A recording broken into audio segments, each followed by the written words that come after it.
online, on Radio Player, and on 106.6 FM. This is Wycombe Sound, the Wycombe Wanderers Show. Welcome along to the Wycombe Wanderers Show. It's an international break, and you might think, well, it's an international break. They don't have much to talk about in an international break, do they? We do. On the evening that England play the Republic of Ireland in a friendly. The exciting news is Daryl Horgan starts for the Republic of Ireland against England tonight at Wembley. Fantastic. So we're on the show this week. We'll be looking back on the defeat at the. You were at the City Ground. I was at the City Ground. Yes. We did okay, but you definitely got the impression that the last three games have maybe slightly taken out of us a little bit. And also, we'll speak to the man who captained the side the last time Wycombe Wanderers were at the City Ground in 1996. And not only that, but we are also speaking to a man who is a Wycombe legend, a Nottingham Forest legend, Norwich City legend, Celtic legend, Leicester legend, and Republic of Ireland and Northern Ireland legend. The one and only Martin O'Neill spoke to Colin Besley, and so we will be listening to Martin, the whole interview coming up later on the show. Lots to look forward to. Yes, we're a bit pushed for time. Better crack on. Indeed. So tell us your first impressions, I guess, or overall assessment, if you like, of the game on Saturday. Yes. Nottingham Forest, they played well. Definitely, as Dobbo said to me after the game, probably they are actually in a false position when you actually watch them and see. I think Chris Hughton is probably going to turn them around. Wycombe. It was very much like the Birmingham game, to be honest. That yes, Nottingham Forest are probably a better team, than Wycombe Wanderers are, and if they play to their potential, then probably yes, they are going to beat us. And unfortunately, that is what happened, obviously. But we did all right, and had a couple of things maybe gone our way. Bayo, in particular, had a fantastic header which just went wide. Had he put that in, then you never know. It might have been like the Birmingham City game. We might have actually been able to not snatch 1 point, but actually all 3 points. But as it was, that just went wide of the post, and of course Nottingham Forest then went straight down the other end and scored to make it 2-0. And really, you thought, right, okay, that's our chance for today. Never really sure at this time of the season if you can take too much from the league table, but it is strange to see Forest down there, to see Derby down there, teams like that, and especially who've done Wayne Rooney's Derby. And also both of these teams were spoken about as being sort of Premiership, contenders with regards to promotion or at least the playoffs. And the fact that hasn't happened at all, you do think, well, what on earth's happening? And as you say, they're not Derby County anymore, are they? They're always now Wayne Rooney's Derby in the way that they were Frank Lampard's.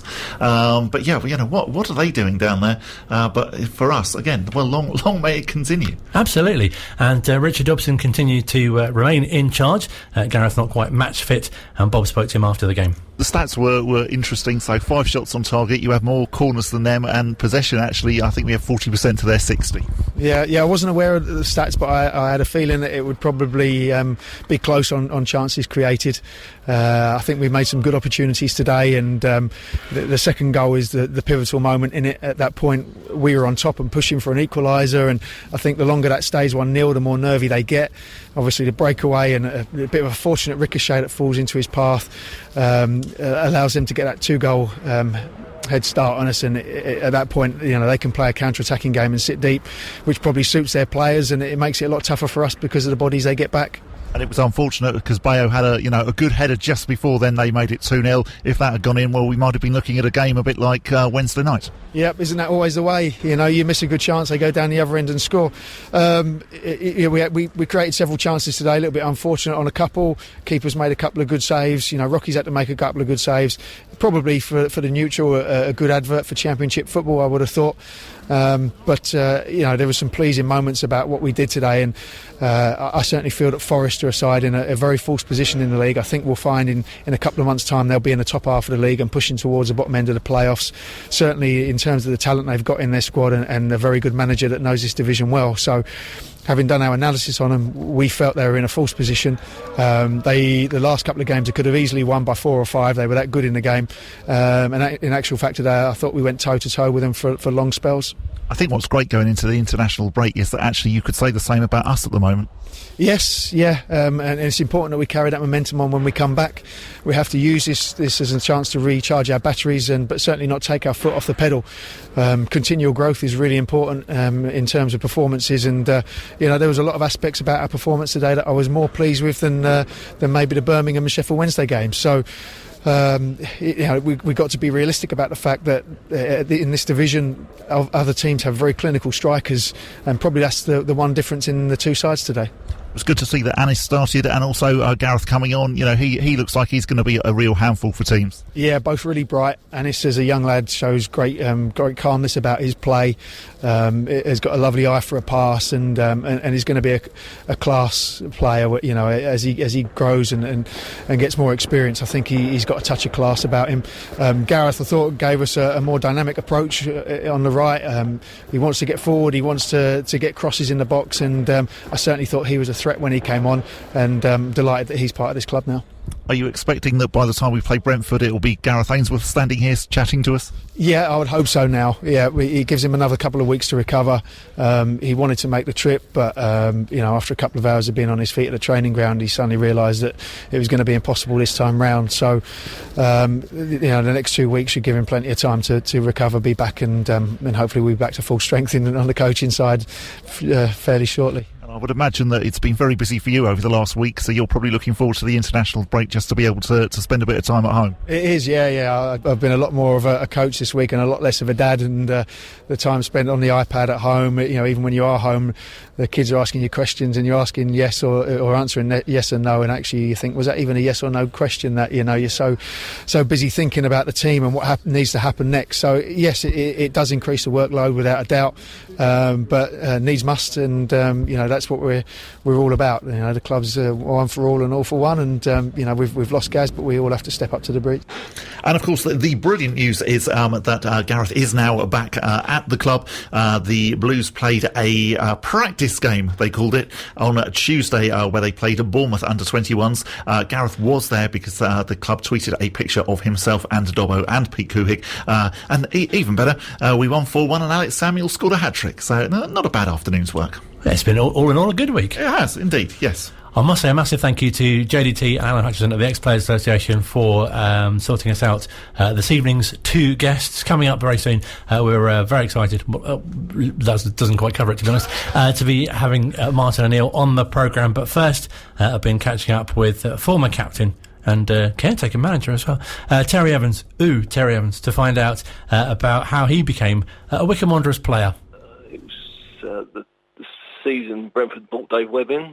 They got rid of Phil Older, and they brought Dave Webb in, and more or less from the start I knew that that wasn't his plans, so it was a case of getting out of there. And I was talking to Jason Cousins, and he said he'd mentioned me to Martin, and I think a couple of weeks later Martin just got me in on loan, and first couple of weeks didn't go so well. The boys were doing well, wasn't in the starting lineup or anything like that. Then got a couple of run-outs. Don't think I played that great at Hereford. Then it sort of just picked up. I just told Mike I just need to get fit, because in that summer I'd had some staples taken out my knee from a previous surgery. So once that was out and I got fit, I started feeling my feet, and the boys sort of got round me, give me a hand, and rest is history really. Played about 4 or 5 games on loan, and then I think Cuz got sent off. He was club captain. He got sent off one of the games. I think it was maybe the Doncaster game or something like that. And while I was on loan, Martin sort of asked me if I'd captain the team. So that was great. And I think it was after I scored the equaliser against Coventry in the League Cup. We went to extra time. He just said, "Okay, so I'm going to pay the money and sign you tomorrow." So that was that, really. And as I say, we spoke to Glenn Crease earlier in our sort of series, if you like, and he was saying, in your sort of back line, you must have played with such confidence because you pretty much knew that not much was getting past you. No, it was good. It was solid, Crease was solid. There was Cuz on the right. I previously played with him a few times at Brentford. We had Matt Crosby on the left, another solid defender. So and very. All of us fairly decent in the air. So it was a strong defensive team. And what was it like playing under Martin O'Neill? I'm sure you get asked a lot. Oh, it was brilliant. He was out and out winner, brilliant mindset, fantastic. Just getting the boys up, getting the best out of everyone. He was tough on you, demanded the best, but when you're performing, he'd look after you, give you a bit of time off. The rewards were there if you performed. It must have been such an incredible time to be at the club as well, especially with the promotion through the playoffs, especially. Yeah, it was all that. The club was always on the up, wasn't it? Knocking on the door for a couple of years to get into the football league. Got into the football league, held its own straight up through the playoffs. It was incredible times. It was a brilliant club to play for, and brilliant staff, brilliant players. It's very very small staff and team compared to what there is around these days, but that kept it quite tight and quite friendly. Even sort of like the 3 or 4 lads, the fringe lads that sort of weren't getting in the team, they'd be straight in the dressing rooms after the game, reading out the results, how other teams had gone. It was a real tight team. I was going to say, such a special group of players that you had around that time, well, really throughout the period that you were at the club. Yeah, it was. It was no egos. It was just a working team. Everyone knew their roles. Everyone knew what their job was, and nobody let anybody down. It was a real sort of like workman-like team. And you mentioned you got given the captaincy quite early, but fantastic to have the armband for the period that you did as well. Yeah, oh Christ, yeah. It was always great to lead the boys, and obviously Mike giving me it so early on. It was a real pump up for me to get that. And obviously some great leaders before that. Crease, Cuz. Crease obviously with his bad foot injury, he stayed at work. It was obviously I was lucky to sort of get the armband. Unfortunate circumstances for those two boys, but yeah, cherished it when I got it. Are there particular matches during your time at Wycombe that especially stand out? Yeah, well, it was the Coventry game in the Cup was a huge game. When we was 3-0 down from the first leg, pulled it back to 3-3, and then I'm not sure. I think we might have even gone a goal up, and then they scored the away goal from a free kick, I think, late on. But yeah, that's a big game that stands out. Are there any sort of behind-the-scenes stories, if you like, that you'd be happy to share with us that sort of stand out from your time at the club? It was just one. The game when Cuz got sent off for his 2-foot tackle. We'd come in at half time, and I think he'd been sent off like 5-10 minutes before, and he was in the shower, showered up, all soaked up, and O'Neill just come in and dragged him out by his ear and just threw him into the into the tunnel area. That was hilarious. Bless him, poor Cuzzo. But for me, I didn't even know what Mike said at half time. I was just curled up in the corner trying to stop him seeing me laughing. It's a brilliant story. It's fantastic for fans to kind of get that kind of insight as well, isn't it? Because obviously when you're in amongst it as well, it must be very very difficult, very different feeling as well. Yeah, it was. He was. Although he was he could be ruthless, Martin. So some of the stuff he would do would just crack me up. He was quite funny sometimes. He would be tough and put it into you, but sometimes you would just be laughing. There was a time when I think Chuck was playing for the second team and let a few in and got a bit of a drubbing. And he was posing in the mirror doing the old Chris Eubanks pose, and O'Neill come in and said to him, he said, Chuck, he said, you remind me of Joe Bugner. And Chuck said, oh, why? Because of my physique and that. He went, no, he said, because you wear gloves for no apparent reason as well. And it was just, he was cutting. He could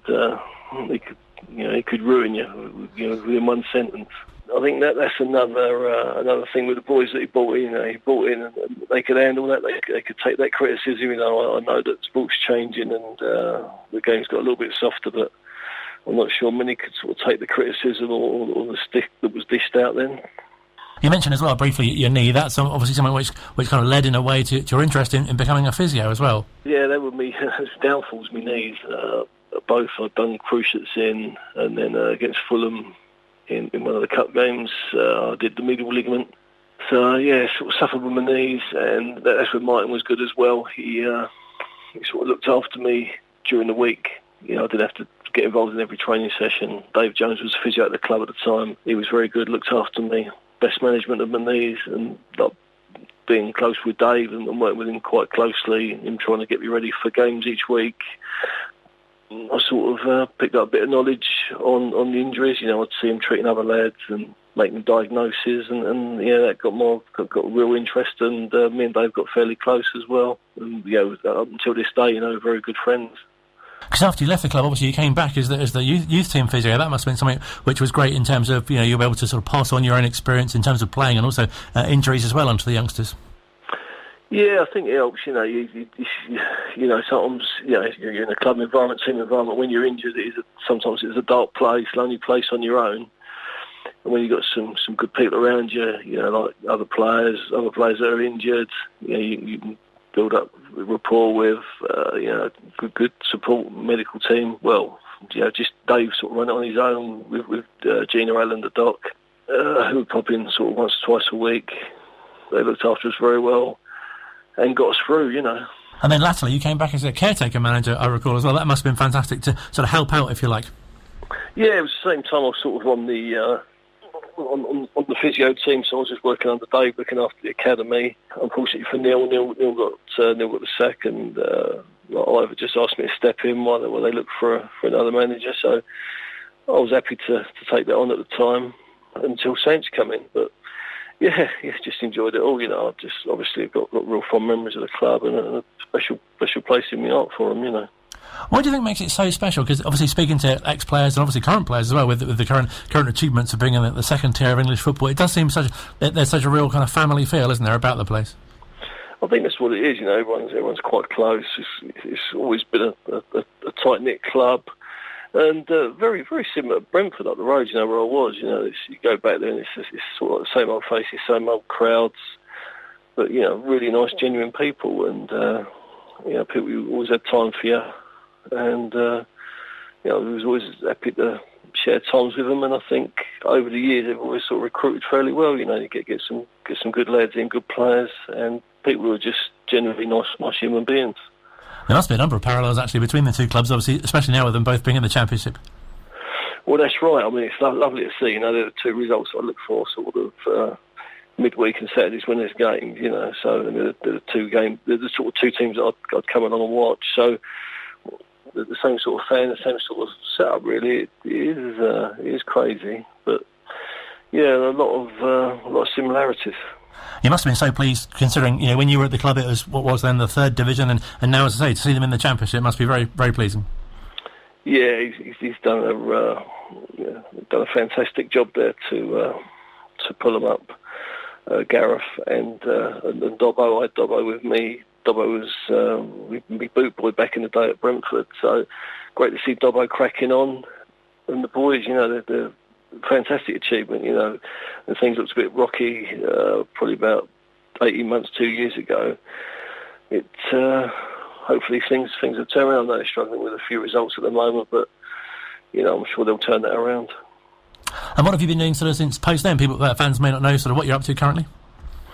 I'm heading up the sports medicine, the head physio at Ealing Trailfinders Rugby Club. So we're not Championship. We're Championship. We're not Premiership. So we're just one below. But we've been unfortunate. We've come second for the last 3 years, and it's we always come behind the team that's been relegated from the Prem. So this year, Saracens have been relegated over payment issues with their staff, so they've been immediately relegated. So we've got to take Saracens on next season, and on our way trying to get to the Premiership. But it's a good setup there. We've evolved over the years. When I first went in there sort of 4 or 5 years ago, it was sort of there was a Championship setup, but now we are pushing to get ourselves to Premiership status, and we feel like we've got that on the medical side, and we're just close to that on the pitch. Recruited well this year with players, and hopefully we'll make the push this year. But obviously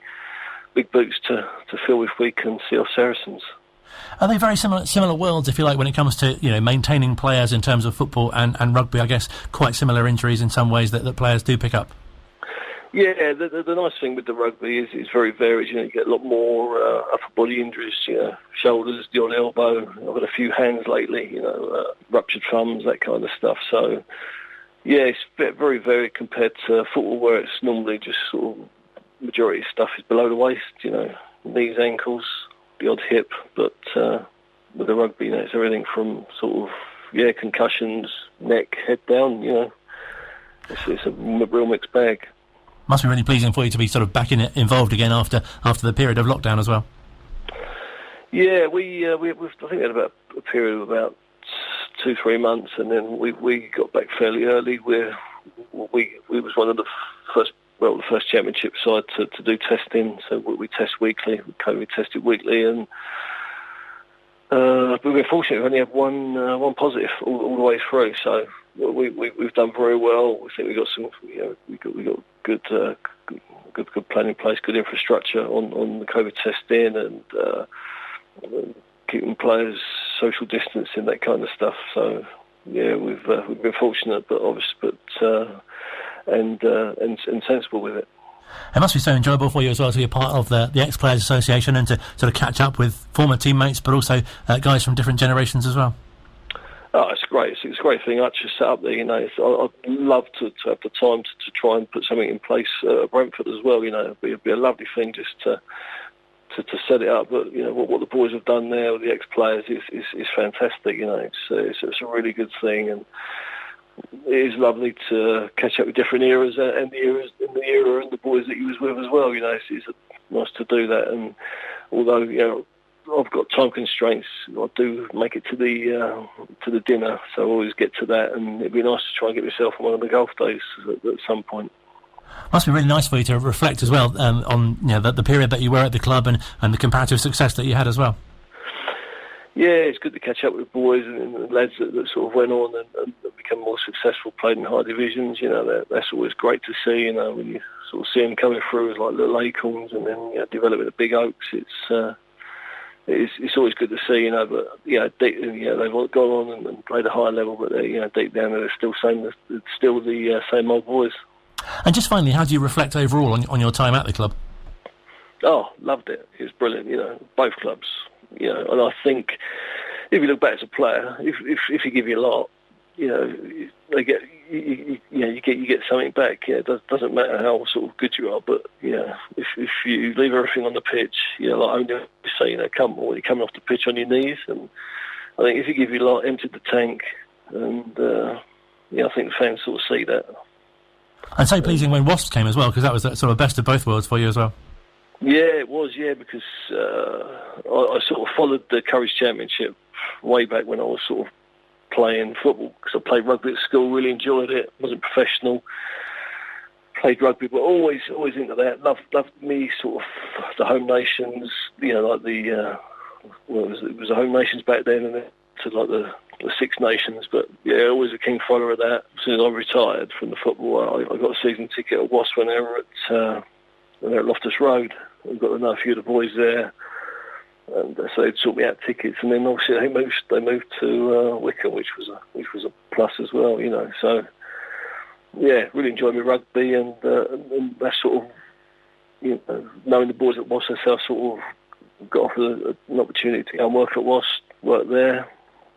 Went on to London Welsh, and then we moved to Ealing, where I am now. Obviously, wish you all the best for your time at Ealing, and thank you so much for your time. It's been brilliant to speak to you.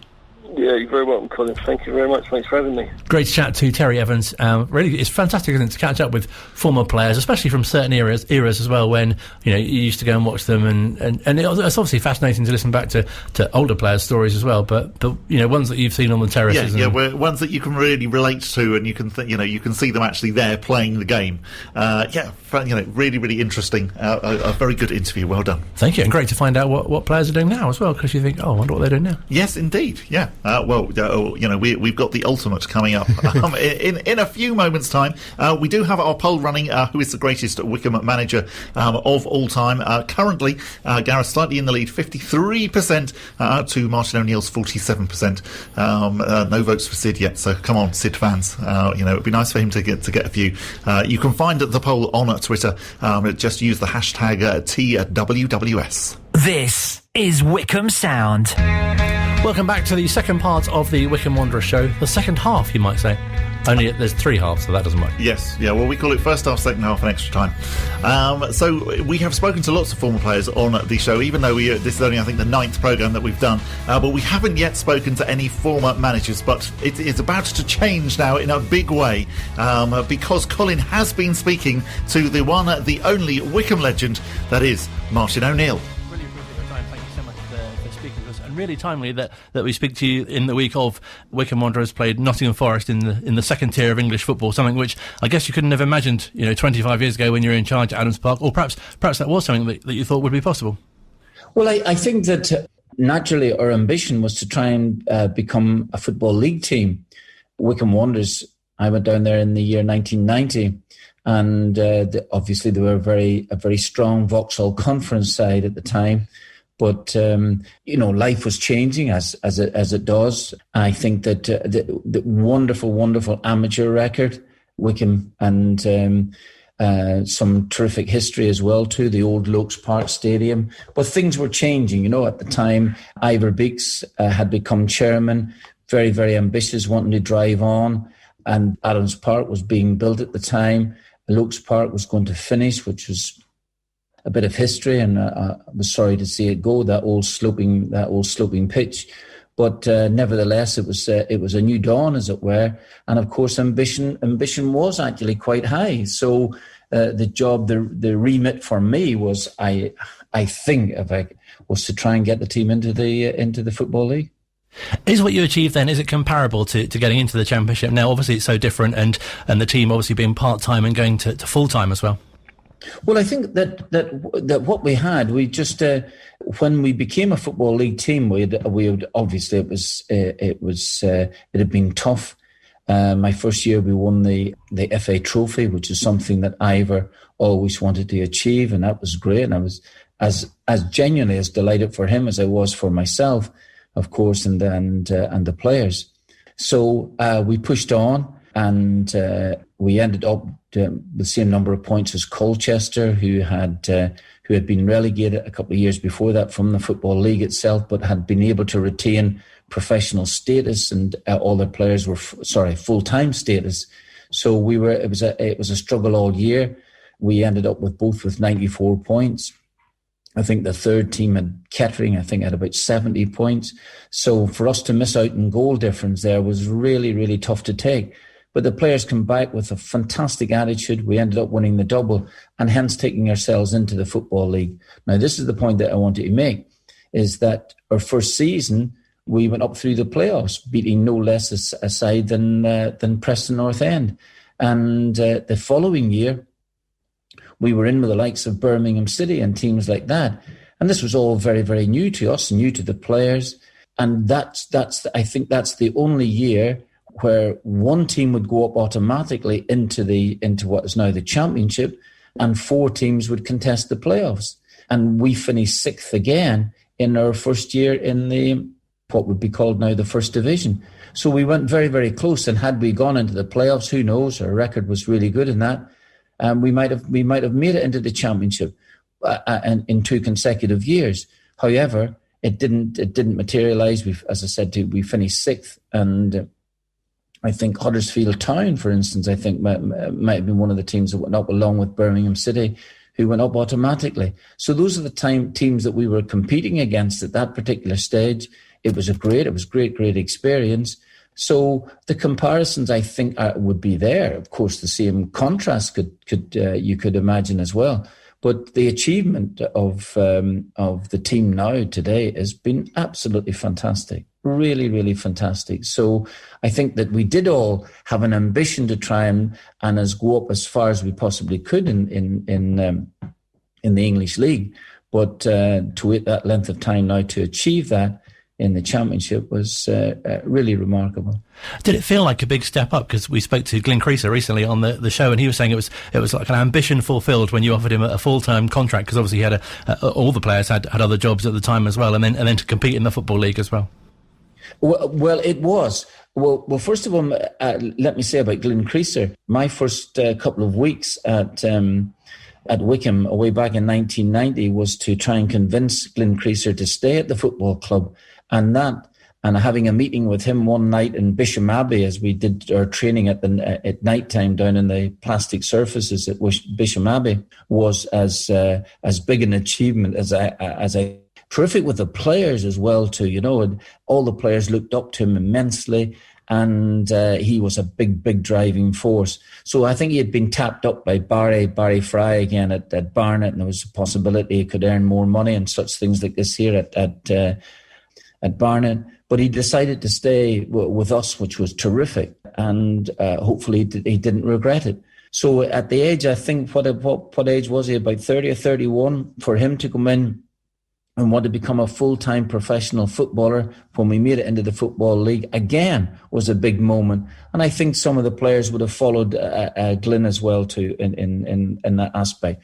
Everybody, I think only Mark West, who decided, his particular job, and perhaps maybe didn't want to do it, become a full-time professional. By the way, West was also a terrific footballer for us. His goal in the against Kidderminster, where he at Wembley to win the FA Trophy, I think just epitomised him. But the players all became professional players, and again found the step up unbelievably difficult to begin with. But as the early weeks disappeared into months of that particular season, we got a grip of things. And to be fair, I don't think we were actually ever out of the top 6 or 7 for most of the season. It was such an attacking, attractive football as well to watch. Reminded recently, speaking to JDT from the Ex-Players Association, who, as I'm sure you know, put together this fantastic video of you speaking in 2012 at the Veer Suite, and there are clips in there of that first game against Carlisle, and it's so fantastic to sort of recall the great performances and what a fantastic group of players as well from that time. Absolutely. And in terms of attitude, in terms of enthusiasm, in terms of enjoyment, I would put it up there. I would put my time at Wycombe alongside any my time at Aston Villa, my time at Celtic, and my time at Leicester City. There was a fantastic camaraderie. I know it's an overused word, but it really was. It was evocative of the team. They were willing to fight for each other the whole time. But there was an enjoyment during our training sessions as well. And we weren't blessed with any great training ground or anything like this here. We tried different places. We finally settled up at Holmer Green for a while, where there was a man and his wife looked after us very, very well. And they were terrific to us. And after training, the buns and the sandwiches would come out. Honestly, it really was a super, super time for us. And of course, with the results going well on the pitch, that helps immensely. And I look back on that there with really fond memories. And so many positions as well where you think, oh, fantastic players, in goal, people like John Granville and Paul Hyde, a fantastically strong back line as well, people like Steve Guppy, Dave Carroll, they were all, fantastic to watch. Keith Scott, you mentioned Mark West as well, some fantastic players and really great sort of Saturday afternoon to spend watching the team. Oh, you've mentioned all of those players. All of those players played an enormous part in proceedings, absolutely. They were terrific footballers, and I think really underrated. And by that I mean when I went to Wycombe, first of all, we had Glyn Creaser, Matty Crosley, the Stevie Guppy, Andy Kerr, and the 3 back players that I'm talking about. I'm talking about Crosley, a super player, and Andy Kerr and Glyn Creaser. All were magnificent in the air, really, really magnificent. I thought to myself, well, I've got a real chance here because these players can head the ball. And I've been at Grantham, a couple of leagues below that there for a little while, and these players here at Wycombe were on a different level. So, unfortunately, or fortunately for me, I got the job because they'd been on a bit of a bad run. culminating in losing in the FA Trophy to the Metropolitan Police, and I think things got a bit scary for a while. But the players themselves, when I arrived down there, they just needed a bit of confidence building as much as anything else. Stevie Guppy goes on to play for England, and on one occasion, that's a remarkable achievement. Davy Carroll, players like this. Finally, during the summertime, Keith Ryan joined us. His cousin brought him to pre-season. Never looked back. Simon Stapleton. I can go through the whole team. They were just terrific footballers. And you must be so pleased with the support as well that increased the longer that you were there as well. So it's great atmospheres at Adams Park and away as well. And obviously you mentioned the FA Trophy final against Kidderminster. It just felt like the whole town had gone. And you turn up at the station, you see people that you live with or live near. There are people at the ground that you just go to school with, and it was a really brilliant feeling to get behind the team and such a great day out. Oh, absolutely, yes, remarkable. I think it was the biggest crowd ever for an FA Trophy final. I think the Kidderminster game, I think there was either 35 or 37,000 people at the game, and we brought about 25,000 people. It was it really was fantastic for us, and for the fans to be there that particular day, to enjoy it, for us to go on to win the game and achieve something at that stage. And of course that became the springboard for the success that followed. So on a Saturday, I'd be sort of stood on the terrace amongst a group of people who'd be saying, Martin, give us a wave, Martin, and you would wave, and everyone would cheer. That'd be great. Is that something you're always pleased to do, or were there days when you thought, well, I don't really want to wave today? I'd rather focus on the game, to be honest. Oh no! I would rather had somebody shouting, "Martin, give us a wave," than tell Martin to go and stick the team somewhere else or something like that. But no, not at all. Absolutely not. It was great for the fans to actually to want to participate in it and to actually enjoy it. And for most of the times, we really did enjoy it. Of course, there are moments there where it didn't go so well for us. And one of the couple of fans behind me, I remember a gentleman once. It was really funny. An oldish man. He stood pretty close to where the teams come out, just to the right hand side, almost like a little enclosure in there. And I forget his name. We'll call him Fred at this moment. I'm sure he's long passed away. But we drew a game with Kidderminster at home, 2-2. It was really very, very good game. And I think that's at that stage of the 21 home games, I think we'd taken about 57 points out of a possible 63, but we'd drawn this day. And as we walked past going, obviously disappointed, I think we conceded a late goal. I remember him saying to me, O'Neill, that's just not good enough. And I turned and I had a bit of a go at him. I said, what are you talking about, not good enough? That's just not good enough, for us. And I said to him, thinking because he was in that little enclosure, he might have had a free ticket. And I said, did you pay to get in here? And he said, of course I did. I said, well, you're entitled to criticise. You're fine. Absolutely. Because I thought if he'd had a freebie, he wouldn't have been entitled to give us that sort of criticism. But because he had actually paid his money, he could say what he wanted. And that was eventually didn't feel like a problem to me when I get into the dressing room. It's great to get the opportunity to obviously to speak to. I'm sure many fans, will have heard you speaking on TV and stuff like that. We spoke to Glyn Creaser and Terry Evans as well, and said, what's it like to play under him? And Terry Evans made a great comment. He said, he can be very tough sometimes. He could ruin you with just a sentence, which I think is fantastic. And we mentioned the video that's on YouTube with JDT, and there's a fantastic story you tell about one of your players who you told to get warmed up because you're bringing him off, which. Yeah, that was strangely enough, that was actually a very, very good player. That was John Hartson, and John Hartson was a terrific footballer, really, really great goal scorer inside the penalty area. But John was a wee bit lazy. He would always say to me, "My job is to score goals, and that's fine." So we didn't worry too much about him playing outside the penalty area. But when I went in there, he scored goals, and alongside Henrik Larsson and Chris Sutton, he formed a big part of Celtic's team. But he was rather lazy, and there was moments in the game where I wanted him to do a little bit more.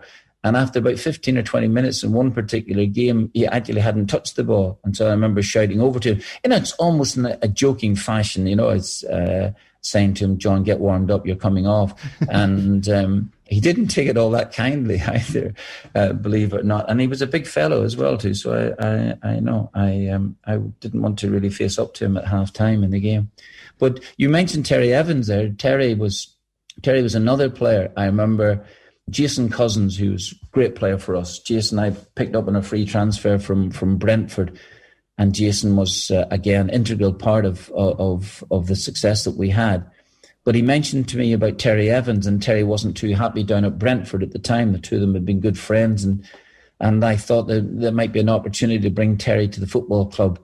And so I think we paid £40,000 for him, which was a lot of money for us at the time. And Terry started off, first couple of games, because he hadn't played so regularly for Brentford in the previous couple of months, he didn't start off too cleverly for us, and really did play quite poorly for a couple of games. But I remember saying to him, "Terry, what is up?" He said, "Oh, Gaffer, just give me a little bit of time." He said, "My timing's off at the moment." I remember him saying that, "My timing's off." And I thought to myself, well, that's not just the only thing that's off at this minute. Everything else doesn't seem to be all that clever. But anyway, he pulled himself round. We stayed with him, and then, as I've often said, carried the team for about the next 18 months. He was absolutely super. Came in at a time as well too when Glyn Creaser had picked up a very serious injury himself. He was massive for us in every aspect of the word. Absolutely big character, big in the dressing room again, and great leader. You mentioned the achievement of getting into the Championship a short time ago. It must have been fantastic for you to be at the Rotherham game, the very first game in the Championship. You know what? It was a couple of things about that. One, delighted to be asked down. I got a text message from Gareth saying, "Would you be interested in coming to the game?" Absolutely. Then I got in touch with the young lady, and she told me what to do. And so obviously with COVID and things like this here, so you had to be careful. So I got tested. And then I went round the back of the stadium, which I hadn't been there for a long, long time, and up and took my seat up in the on the big stand on the far side, which is really strange, really, because I was watching the game from a completely different perspective, in the fact that as a manager of the football club, I always walked out from the smaller stand now, as it were, from the maybe it's even called the main stand. But, from the dressing room side. So to look at the stadium, not only to look at the stadium, but to look at the pitch from the other side of the ground was really strange for a while. But anyway, the team itself fought remarkably hard. I thought to myself, well, I'll let everybody stay and have their own time to each other. The people were very welcoming to me on the far side, very welcoming indeed. And I left with just about a minute to go. And I got into the car and just switched on the news, just thinking, well, that's at least that's a draw. It's a point in the board. And to find out that Rotherham had scored the late equaliser, or scored the late winner in the game. And a massive disappointment. So, but overall, just to be down there for that game was again, a lovely experience for me. Former Wycombe Wanderers manager Martin O'Neill speaking to us here at Wycombe Sound. More from Martin in a few moments' time, including his thoughts on John Reardon and also how he thinks the club will get on in the Championship. Love music, love talk, love Wycombe Sound. Welcome back to the Wycombe Wanderers show. Are you enjoying our chat with Martin? It's been really, really interesting. Fantastic to have him on the programme. Again, must say a huge thank you to JDT at the Ex-Players Association, and also Alan Hutchinson as well for helping to arrange it. It was fantastic speaking to him and to get his thoughts on, well, all sorts really, but obviously the step up from non-league to, you forget, don't you, that they were only part-time players as well. Just incredible to hear that, yes, he was managing part-time players, that he managed Grantham Town, because you think, this was a player of significant standing and had done fantastically at Norwich and obviously at Nottingham Forest, where he was sort of like an apprentice to Brian Clough. So the fact that actually, that he managed Grantham and then that he came to Wycombe Wanderers, whereas you possibly think that a player actually of that sort of calibre, these days, it will be like Frank Lampard maybe going to Derby, so we were so lucky to have him. That's definitely what comes across. Really fantastic to obviously speak to him as well after Wycombe Wanderers had played at Nottingham Forest, of course, his former club. Also, timely that we should be speaking to him shortly after the news of John Reardon. John, I'm so sad to hear the news. Really have. I know that he had problems in the last couple of years of his life. I think that Alzheimer's was afflicting him. But he was. When you talk about characters at the football club or any football club, he was an absolute character in every aspect. And initially, I suppose maybe when I went to the football club, first of all, John Reardon was kind of thrust upon me in that sense, in the nicest possible way. But Ivor said, "Oh, listen, he'll be a great sounding board. He'll be all of those things." And I suppose me being young, rather impetuous, and wanting to do things on my own, I didn't really want people thrust upon me. I'd rather me make the decisions. Well, I've got to tell you, after a while, I was absolutely delighted with him. Delighted to have his company. He was terrific. He was funny. He was strong character as well too, really strong. Didn't take nonsense from the players either, and would join in some of the games. And now John was, a reasonable age at the time. Join in the matches, take all the hits as well too from the players coming flying in at him, dust himself down and get on with things. And really, really as brave as a lion. So I saw all of those things remarkably up close that he possessed as a footballer. And of course, he had a good record himself as a manager, but he, to say that he was a sounding board would be doing him a disservice. He became a really, really good friend. I genuinely loved him dearly. I thought he was great for the football club, magnificent for the football club, and really great for me as well too. Really sorry to hear the news, genuinely. And what would be your message to Wycombe fans about their perhaps expectations in the Championship? Obviously, it was quite disappointing to go on such a losing run, but to get the first point, to get the first goal, to get the first win, it's been a real kind of. It feels like a corner's been turned. Well, if the fans had been allowed into the stadium, for a couple of these, certainly particularly some of the early games, I think that would definitely have helped, because the crowd would have been right with the team, and perhaps maybe that game against Rotherham, it could have turned the corner. In fact, perfectly honest, Wycombe could have won the game dead easily. But it was always going to be difficult this season, really difficult. The Championship is a step up, and it's a big step up as well too. And there was going to be enjoyment of the season regardless of results. But I just knew that every single game was going to be a difficult encounter for them. But there's going to be whatever Wycombe lack in certain things. You could never talk about their never say die spirit, which was epitomised, of course, at Wembley in the playoff final. So yeah, I don't think anybody was under any illusion at all that this was a difficult task ahead. But for them to get a couple of wins now, which has been really, really terrific, and it'll give them that sort of boost of confidence that every side needs in this league. Losing some games was almost inevitable. Well, it was inevitable. If they can win the requisite number of matches to keep them in this league for this season, I think that would be an enormous achievement.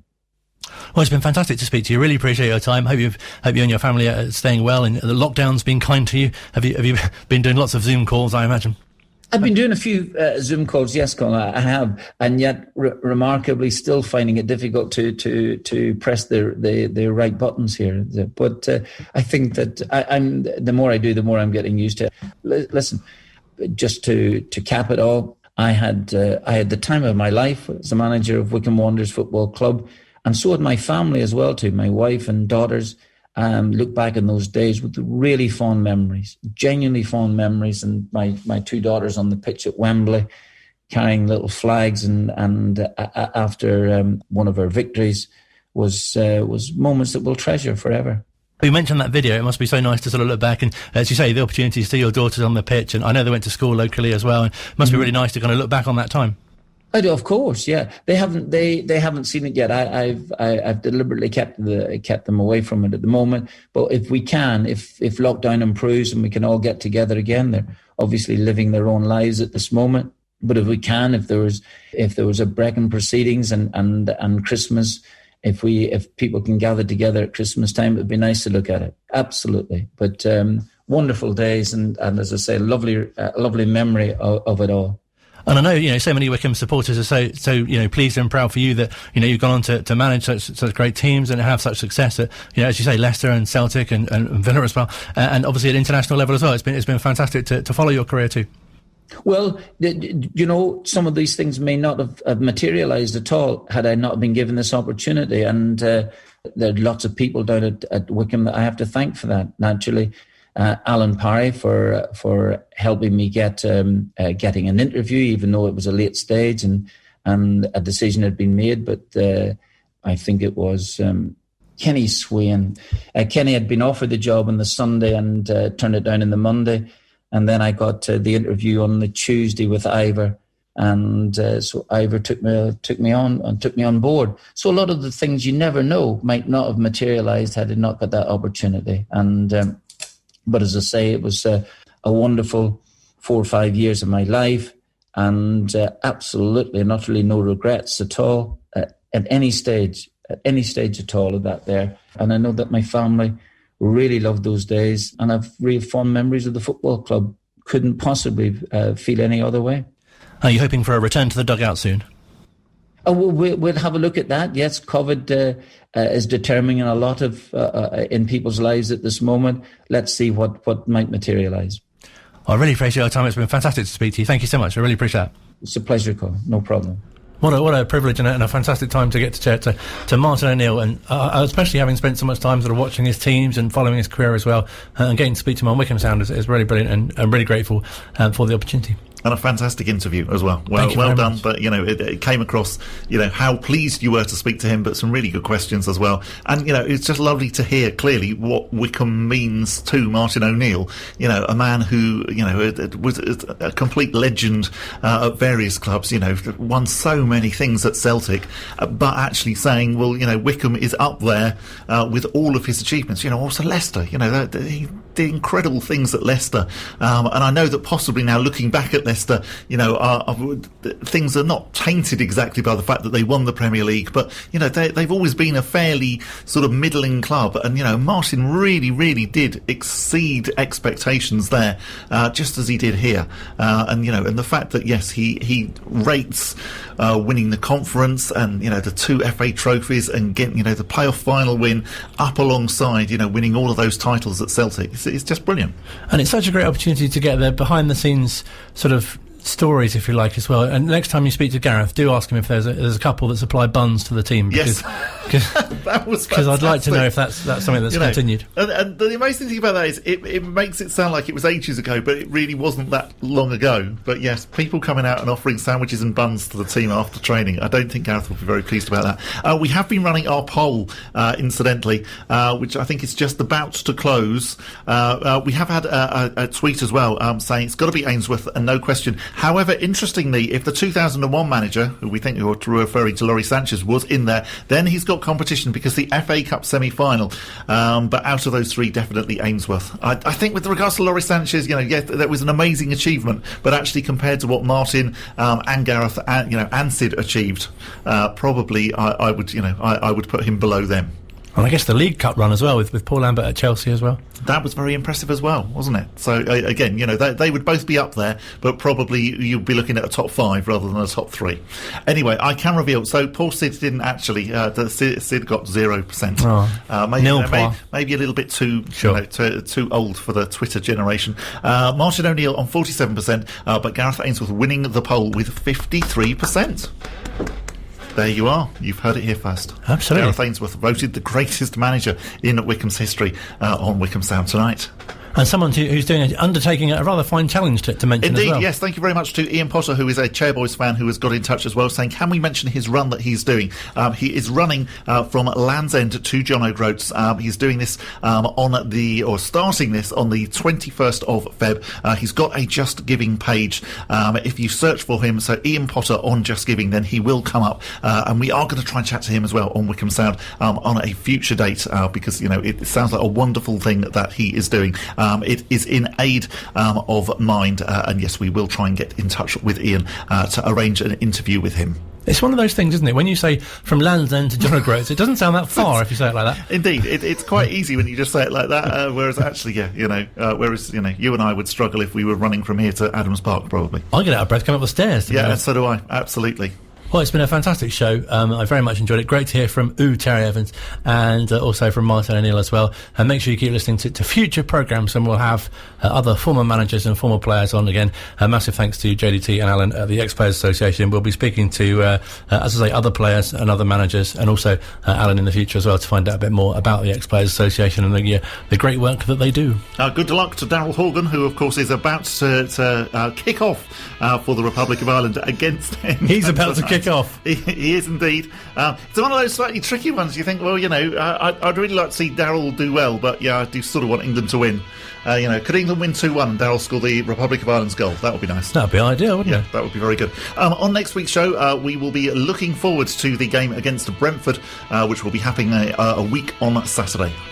Fantastic. Hopefully Gareth will be mended by then as well. Indeed, I think, yes, he probably will. And hopefully we'll get to speak to him in the week as well. Fantastic. Plenty to look forward to. Hope you've enjoyed the show. Thank you very much indeed for listening. If you'd like to hear it again, or perhaps you've missed it, although if you haven't missed it, you're probably not listening now, don't forget there's a podcast to watch out for as well.